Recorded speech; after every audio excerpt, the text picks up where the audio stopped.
ഈ കോൺഗ്രസിന്റെ മുഖ്യമന്ത്രി പ്രഖ്യാപനം വന്നതിന് പിന്നാലെ രമേശ് ചെന്നിത്തല മുൻ പ്രതിപക്ഷ നേതാവ് വലിയ ഒരു പൊട്ടിത്തെറിയിലേക്ക് നീങ്ങുന്നു എന്ന രൂപത്തിലാണ് വാർത്തകളൊക്കെ പുറത്തു വരുന്നത്. അദ്ദേഹത്തോട് അടുത്ത് നിൽക്കുന്ന ആളുകൾ പറയുന്നത് ഈ മുഖ്യമന്ത്രി ചർച്ച തുടങ്ങിയത് മുതൽ കമ എന്നൊരക്ഷരം പാർട്ടിക്കെതിരെ അദ്ദേഹം സംസാരിച്ചിട്ടില്ല. അദ്ദേഹത്തിൻ്റെ സീനിയോറിറ്റി നേതൃത്വം പരിഗണിച്ചില്ല. അതോടൊപ്പം തന്നെ അദ്ദേഹത്തിൻ്റെ ഈ പ്രതിസന്ധി ഘട്ടങ്ങളിലൊക്കെ പാർട്ടിയെ നയിച്ച, അതായത് പാർട്ടി DICI പാർട്ടി പിളർന്നപ്പോൾ പാർട്ടിയെ നയിച്ച് തിരിച്ചു കൊണ്ടുവന്ന വ്യക്തിയാണ്. AICC ഇത്തരം കാര്യങ്ങളൊന്നും പരിഗണിച്ചില്ല എന്നൊരു പരിഭവം രമേശ് ചെന്നിത്തലയ്ക്ക് ഉണ്ടെന്നാണ് അദ്ദേഹത്തോട് അടുത്ത വൃത്തങ്ങൾ പറയുന്ന ഒരു കാര്യം. ഈ പരിഭവവും പരാതിയും ഒക്കെ ഈ മന്ത്രിസഭയെ ബാധിക്കാനുള്ള സാധ്യതയില്ലേ? സ്വാഭാവികമായി ഞാൻ രമേശ് ചെന്നിത്തലയുടെ പരിഭവം അംഗീകരിക്കുന്ന ഒരാളാണ്. അദ്ദേഹം പറഞ്ഞൊക്കെ ശരിയാണ്. പാർട്ടിക്ക് വേണ്ടി ഉറച്ചു നിന്നു. അദ്ദേഹം പണ്ട് പറഞ്ഞു, ഒരിക്കൽ എനിക്ക് നല്ല ഓർമ്മയുണ്ട്, എന്നെ പ്രതിപക്ഷ നേതൃത്വം മാറ്റി സതീശനെ കൊണ്ടുവന്നപ്പോൾ ഇവിടെ ഒരു ഇല പോലും അനങ്ങിയില്ല എന്ന് രമേശ് ചെന്നിത്തലയുടെ അച്ചടക്കമുള്ള ഒരു പാർട്ടിക്കാരൻ എന്ന അർത്ഥത്തിലാണ് അദ്ദേഹത്തെ നമ്മൾ കണ്ടിട്ടുള്ളത്. സ്വാഭാവികമായും ശരിയുമാണ്. ഇപ്പോഴും ഈ ബഹളത്തിനിടയിലും അദ്ദേഹത്തിൻ്റെ ആളുകൾ ഫ്ലക്സ് വയ്ക്കാനോ പ്രകടനം നടത്താനോ ഒന്നും പോയിട്ടില്ല. പക്ഷെ അവിടെ ചെറിയൊരു പ്രശ്നമുള്ളത് അദ്ദേഹത്തിന് എന്ത് ചെയ്യാൻ കഴിയുമെന്നുള്ളതാണ്. എന്ത് ചെയ്യാൻ കഴിയും? ഒന്ന്, മഹാഭൂരിപക്ഷമാണ് UDFിനുള്ളത്. കോൺഗ്രസിന് തന്നെ 63 MLA-മാരുണ്ട്. നമ്മൾ കേട്ടത് 5-6 MLA-മാരാണ് രമേശ് ചെന്നിത്തലയെ സപ്പോർട്ട് ചെയ്യുന്നതെന്നാണ്. MLA-മാരുടെ പ്രശ്നത്തിൽ അതൊരു കാര്യം. രണ്ടാമത്, ഇന്ന് കേരളത്തിന് ആവശ്യം രമേശ് ചെന്നിത്തല ഇപ്പോൾ ഒരു മുഖ്യമന്ത്രി അല്ല. കാരണം ഇവർക്ക് 3 പേർക്ക് 3 ക്വാളിറ്റിയാണ്. ഞാൻ അതാണ് പറയുന്നത്. ഈ രമേശ് ചെന്നിത്തലയ്ക്കും KCക്കും VD സതീശനും 3 ക്വാളിറ്റി ഉള്ള ആളുകളാണ്. ജനങ്ങൾ അങ്ങനെയാണ് അതിനെ കണ്ടത്. ആ കാഴ്ച നമുക്ക് ഭാവിയിലെ പ്രതീക്ഷകളെക്കുറിച്ച് അല്ലെങ്കിൽ അതുപോലെയുള്ള കാര്യങ്ങളെക്കുറിച്ച് അത് ഇതുവരെ രമേശ് ചെന്നിത്തല പറഞ്ഞതായി നമ്മൾ കേട്ടിട്ടില്ല. അതാണ് ജനം അത് വിശ്വസിക്കാത്തത്. രമേശ് ചെന്നിത്തലയ്ക്ക് വേണ്ടി ആ ജനം തെരുവിലിറങ്ങാതിരിക്കുന്നത് രമേശ് ചെന്നിത്തല ശ്രമിക്കാതെ മാത്രമല്ല, ശ്രമിച്ചാലും അങ്ങനെ ഇറങ്ങില്ല. കാരണം അദ്ദേഹത്തിനൊരു പ്രശ്നമുണ്ട്.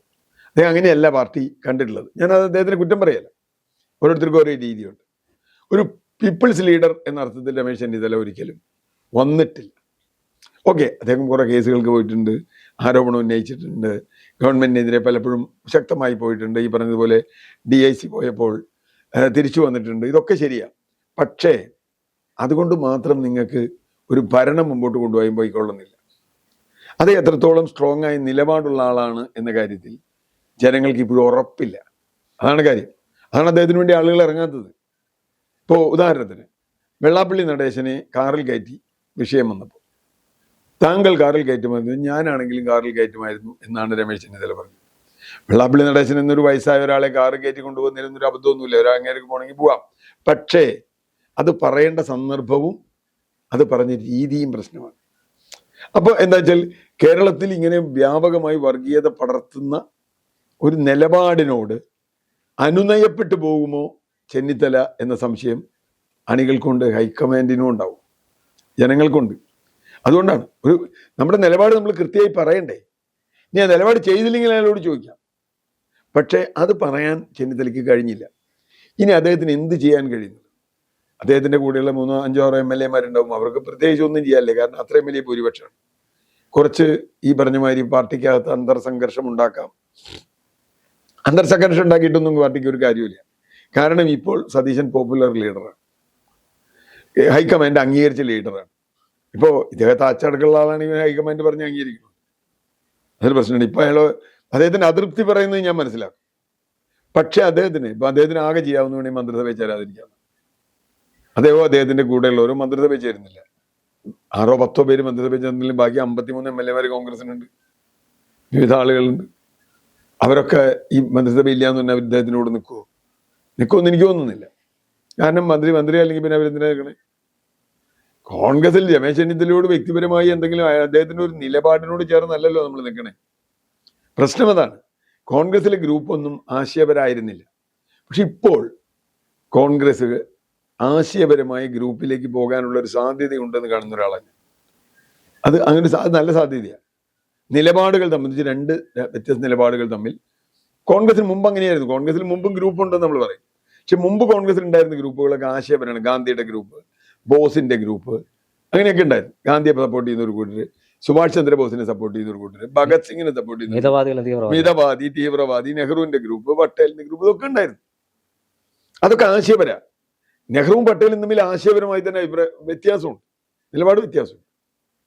അപ്പൊ അത് സുഭാഷ് ചന്ദ്രബോസുമായിട്ട് വ്യത്യാസമുണ്ട്. അംബേദ്കർ നിൽക്കുമ്പോൾ അംബേദ്കറുമായിട്ട് അഭിപ്രായ വ്യത്യാസം, ഇതൊക്കെ ഉണ്ട്. പക്ഷെ അതൊക്കെ ആശയപരമാണ്.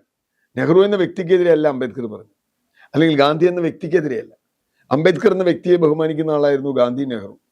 ഞാൻ പറഞ്ഞത് ഇപ്പം അങ്ങനെയല്ല.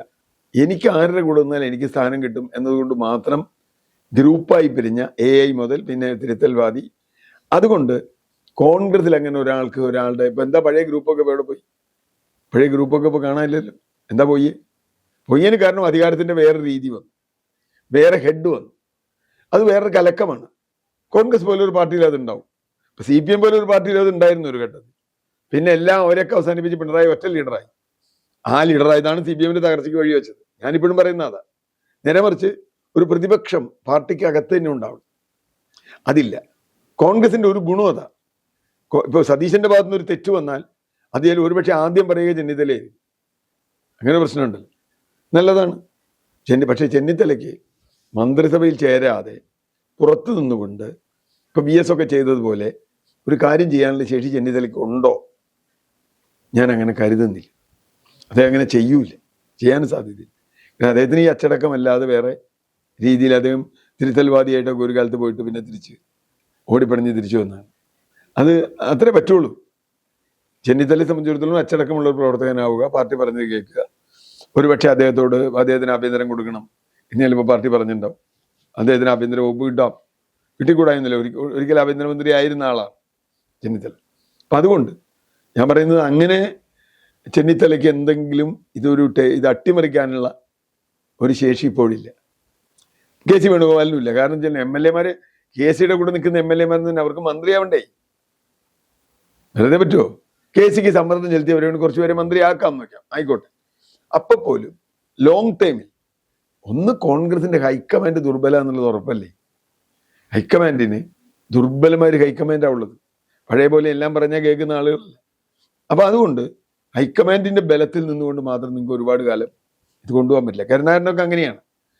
കരുണാകരനൊക്കെ നെഹ്റു ഗാന്ധി ഫാമിലിയായിട്ടുള്ള അടുപ്പമാണ് കരുണാകരന്റെ രാഷ്ട്രീയത്തെ തീരുമാനിച്ചത്. എപ്പോഴത് തെറ്റിയോ അപ്പൊ കരുണാകരൻ ഡൗൺ ആയി. അതുകൊണ്ട് ഇന്ന് കേരളത്തിൽ ഹൈക്കമാൻഡ് എന്ന് വെച്ച് ചെന്നിത്തലയ്ക്ക് നിൽക്കാൻ പറ്റില്ല, KCക്ക് നിൽക്കാൻ പറ്റില്ല. അങ്ങനെ നിൽക്കേണ്ട കാര്യമില്ല, എന്നിട്ട് ഏൽക്കൂല. ഇപ്പം പുതിയൊരു അധികാര കേന്ദ്രം വന്നിരിക്കുന്നു.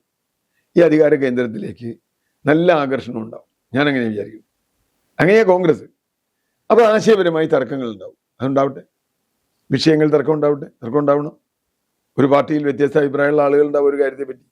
അങ്ങനെ ഉണ്ടായിക്കൂടാന്നൊന്നുമില്ല. അതിലെ ജനാധിപത്യത്തിൽ അങ്ങനെയാണ്. വികസിത ജനാധിപത്യ രാജ്യം ഏത് വേണമെങ്കിലും നോക്കൂ. അമേരിക്കയിൽ ട്രംപിനെതിരെ പറയുന്ന റിപ്പബ്ലിക്കൻസ് ഇല്ലേ, ട്രംപിനെ അനുകൂലിക്കുന്ന ഡെമോക്രാറ്റ്സ് ഉണ്ട്. തിരിച്ചു ഞാൻ പറഞ്ഞ രണ്ടും ഉണ്ട്. അതുകൊണ്ടാവാം, അത് നല്ല കാര്യമാണ്. ജനാധിപത്യത്തിൽ അങ്ങനെ പാർട്ടികൾ എന്താ പറയുക, ഈ ഇരുട്ടുമറയിലുള്ള ബ്ലാക്ക് ബോക്സ് അല്ല പാർട്ടി. CPM മനസ്സിലാക്കാൻ പോകുന്നതാണ്. അതുകൊണ്ടാണല്ലോ ചോദ്യങ്ങൾ ഇഷ്ടംപോലെ ചോദിച്ചോളാൻ പറഞ്ഞത്. അപ്പൊ ആ അർത്ഥത്തിൽ ചോദ്യങ്ങൾ ചോദിക്കാനും മറുപടി പറയാനും അത് പബ്ലിക്കിന് മനസ്സിലാവാനും കഴിയുന്ന തരത്തിലുള്ള സംവിധാനമുള്ള കോൺഗ്രസ് ഇനി ഈ പൊട്ടലും ചീറ്റലും ഉണ്ടെങ്കിൽ തന്നെ അത് ഉൾക്കൊള്ളാൻ കഴിയും. പക്ഷെ പ്രശ്നം എങ്ങനെ ഗവൺമെന്റ് മുമ്പോട്ട് പോകുന്നു എന്നുള്ളത്.